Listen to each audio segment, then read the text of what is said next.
Assalamu alaikum wa rahmatullah, j'espère que vous allez bien. Comme vous le savez certainement, en islam, pour qu'un acte d'adoration soit valide, il faut deux conditions. La première est la sincérité et la deuxième est la conformité à la législation. En d'autres termes, il faut œuvrer uniquement pour Allah et nos œuvres doivent avoir un fondement dans les textes de l'islam. La sincérité est donc une chose indispensable pour chercher l'agrément d'Allah et parfois, certains musulmans craignent de ne pas être sincères. Or, les compagnons eux-mêmes avaient peur d'être touchés par l'hypocrisie, sujet que j'avais déjà abordé il n'y a pas si longtemps. Mais pour l'heure, intéressons-nous à savoir ce qu'est véritablement la sincérité en islam. On en parle tout de suite, après la petite intro.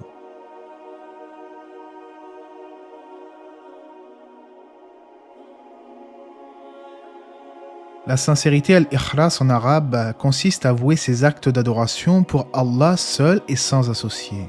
Celui qui œuvre pour autre qu'Allah voit ses adorations rejetées, elles sont alors caduques. Certains érudits musulmans ont défini la sincérité comme le fait que les adorations réalisées en public et en privé soient identiques. Personne ne doit donc embellir sa prière lorsqu'il sent que quelqu'un le regarde. Il faut repousser l'ostentation à tout prix afin de ne pas perdre le bénéfice de nos actions. Mais quelles sont donc les preuves islamiques qui ordonnent la sincérité?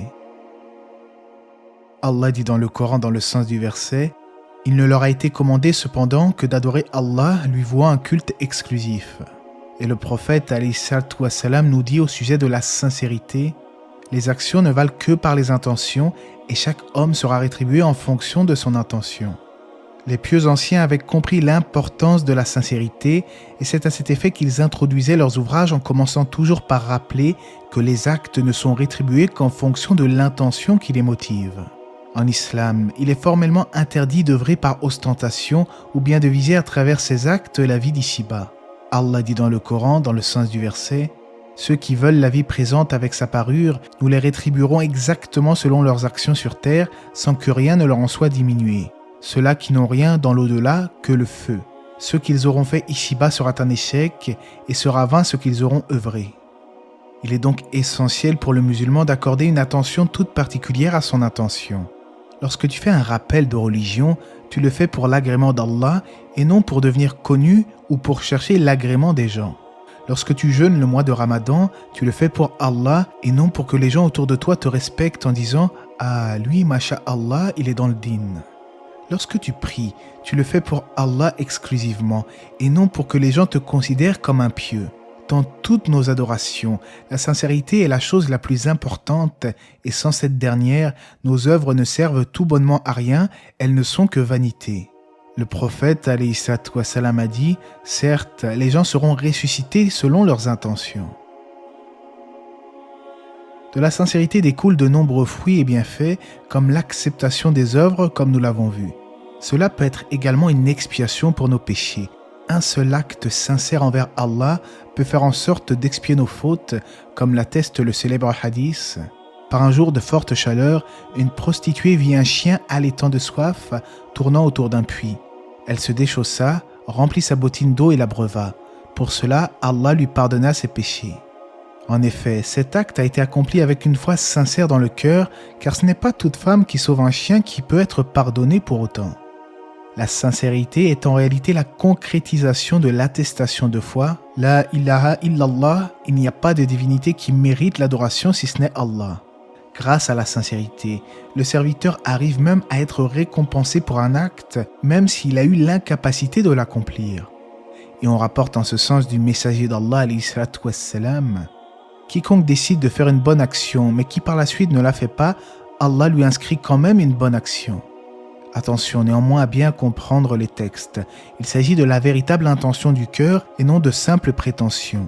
Par exemple, si une personne s'exclame « j'ai l'intention de faire la salat » alors qu'au fond il sait pertinemment qu'il ne va pas la faire, cela ne fonctionne pas. Parmi les fruits de la sincérité, il y a le fait de mettre une bonne intention dans nos actes au quotidien. Par exemple, toute dépense dans le foyer en visant par cela la face d'Allah sera récompensée. Et on rapporte du prophète en ce sens, toute dépense que tu fais pour la face d'Allah t'assurera une récompense, même la bouchée que tu mets dans la bouche de ta femme. En fait, le véritable croyant peut aisément trouver une source de récompense dans la plupart de ses faits et gestes à travers son intention. Lorsqu'il se nourrit, il peut par exemple émettre l'intention de se renforcer pour pouvoir adorer Allah avec plus de ferveur. Celui qui vise l'au-delà dans ses actions, ses soucis finissent par s'estomper et Allah lui accorde sa subsistance comme l'indique le hadith. Quiconque a pour préoccupation principale la vie d'ici-bas, Allah fera s'écrouler son affaire et il placera la pauvreté devant ses yeux, et seul ce qui a été écrit pour lui de cette vie l'atteindra. Et quiconque a la vie future comme principale préoccupation, Allah lui maintiendra son affaire et il répandra la richesse dans son cœur et la vie d'ici-bas sera forcée de venir humiliée vers lui. Un érudit disait au sujet de la sincérité, « Il n'y a pas de serviteur qui observe la sincérité pendant 40 jours sans que les sources de la sagesse jaillissent de son cœur vers sa langue. » Vous l'avez sans doute compris, la sincérité est la source de tout bien et grâce à cette dernière, une personne peut même être rétribuée si elle se trompe, comme le savant qui fait un effort d'interprétation pour chercher à atteindre la vérité. On se rappelle de la divergence qui opposa certains compagnons du prophète alayhi salatu wassalam, lorsqu'ils avaient été enjoints par le messager d'Allah de ne pas prier le Asr avant d'arriver chez les Banu Qurayda. Mais lorsque l'heure de la prière du Maghrib arriva, certains compagnons divergèrent. Devait-il prier la prière du Asr maintenant ou la retarder en laissant son heure s'écouler par obéissance au prophète? Certains d'entre eux ont dit « Nous l'accomplissons maintenant car le prophète ne voulait pas que nous la retardions mais uniquement pour que nous nous dépêchions. » D'autres dirent plutôt « Nous ne l'accomplirons qu'une fois arrivés chez les Banu Qurayda même si cela nous force à l'accomplir après son heure et cela en vertu de la parole du prophète. » Malgré tout, le prophète alayhi salatu wassalam n'a blâmé ni les uns ni les autres malgré leurs divergences. Nous venons de voir quelques bienfaits qui découlent de la sincérité du culte. A contrario, le manque de sincérité peut amener le serviteur à ruiner son au-delà. On rapporte du prophète alayhi salatu wassalam, « Celui qui apprend l'une des sciences par laquelle on cherche la face d'Allah, mais ne le fait que pour en tirer un profit de ce bas monde, ne sentira pas l'odeur du paradis au jour de la résurrection. » Celui qui donne de l'argent à la mosquée ou autre ne doit donc pas le faire pour que les gens disent de lui qu'il est généreux. Il en va de même lorsque les gens prêchent l'islam. Ils ne doivent pas rechercher la notoriété pour que les gens disent de lui « celui-ci est un savant, celui-ci est un grand shir ». Barakallahu fikoum à ce sujet, évitez s'il vous plaît pour certains d'entre vous les commentaires du style « tu es un savant, tu es un shir, etc. » C'est très gênant et j'ai déjà reçu ce genre de commentaires aussi étonnant que cela puisse paraître. Je comprends l'intérêt de partager vos émotions si le rappel vous a été profitable, alhamdulillah. Mais à titre personnel, je ne suis qu'un frère qui partage quelques-unes de ses connaissances à son niveau et je le dis sans fausse modestie. Les commentaires que j'aime plutôt voir sur la chaîne sont ceux qui montrent que le rappel vous a été profitable, que certains d'entre vous se sont remis à la prière, etc. Car rien n'aurait été possible sans la permission d'Allah et tous les mérites reviennent au Créateur. D'ailleurs, en parlant de prédication, attention à ceux qui partent étudier pour rechercher la science.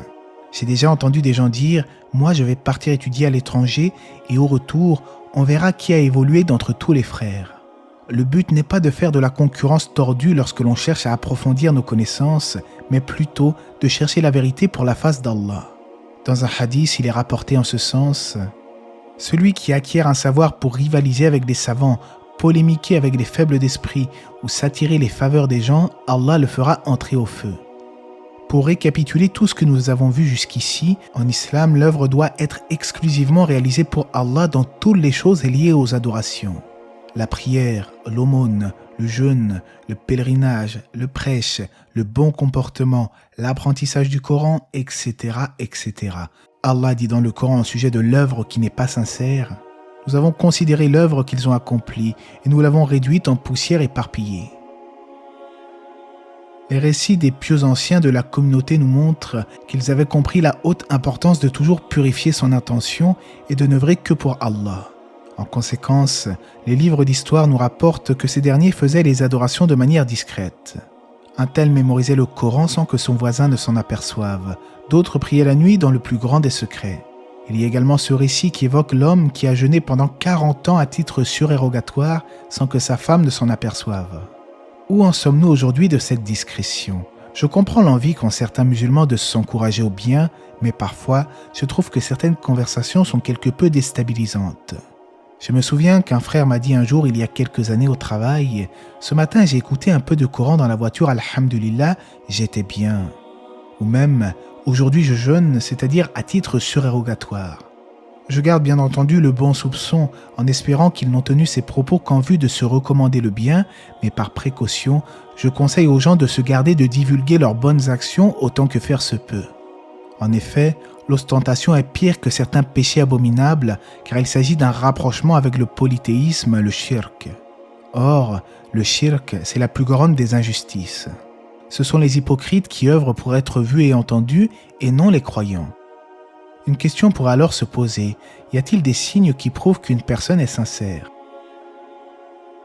Certains savants ont mentionné quelques signes qui apparaissent chez le serviteur sincère. Parmi ces signes, il ne désire pas atteindre la célébrité. Il ne cherche ni la notoriété ni l'éloge et est motivé uniquement par le souci de travailler en faveur de la religion d'Allah. La personne sincère accomplit ses actions en cherchant uniquement l'agrément de son Créateur, même si en cela les créatures ne sont pas d'accord avec lui. Le véritable croyant fait attention à toujours renouveler son intention, à être discret et il craint l'ostentation dans ses actions.